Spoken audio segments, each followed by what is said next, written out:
Okay, now let's take a look at the multiplicative inverse property. The multiplicative inverse of a set element, let's call that element x, is another element, I'll call that element y, such that the product x times y equals the multiplicative identity of that same set. Let's start off looking at a relatively simple example. That is an example with a set of rational numbers.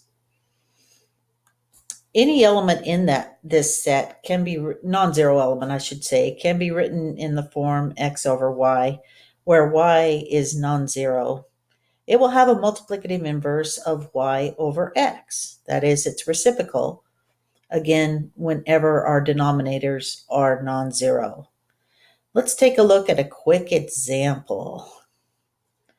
If we look at the fraction, let's say 2/3.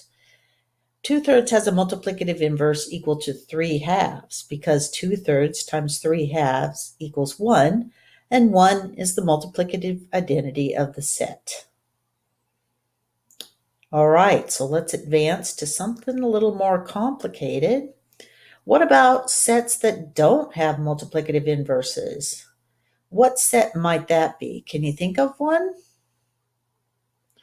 Well, if you recall, the set of integers has a multiplicative identity equal to 1, but every element does not have a multiplicative inverse.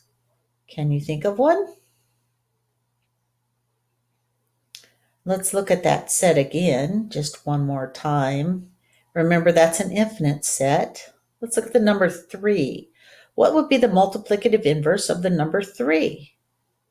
Well, that would be 1/3, because 3 times 1/3 is 1, the multiplicative identity. Oh, but 1/3 is not also an element of the set. Very important that it must also be a member of the set. And therefore, the set of integers does not satisfy the property of multiplicative inverses. Does that make sense? All right. Is it always easy to spot the multiplicative inverse? No.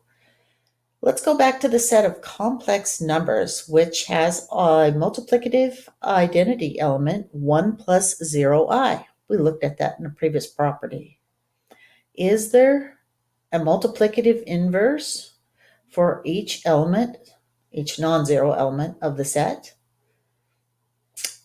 For example, what would be the multiplicative inverse of 3 plus 5i? Well, one of the first things that might come to mind is, well, that would just be 1 over 3 plus 5i. The problem with that is you won't find that answer on any math tests. You see, complex numbers have to be written, I'll just shake my hand here, in the form of a plus bi. And 1 over 3 plus 5i is not in that form. So you won't see that as an answer on any test, even though the math actually works. We seek the values of a and b such that the product 3 plus 5i times a plus bi equals 1 plus 0i. Now to do this, I'm going to FOIL around first. Then I'll use the fact that I squared equals 1. Then I'll use the form a plus bi, put things back into their form. Then I'll use set that equal to our complex identity. Then I separate the real part from the imaginary part, so it turns into two equations. Solving for a in the first equation, substitution into the second equation, and then I multiply by 3 and simplify using the distributive property. I find the values for a and b. You can check on your own that this product does in fact equal the identity, but not simple, definitely not a simple process at all. Hang in there.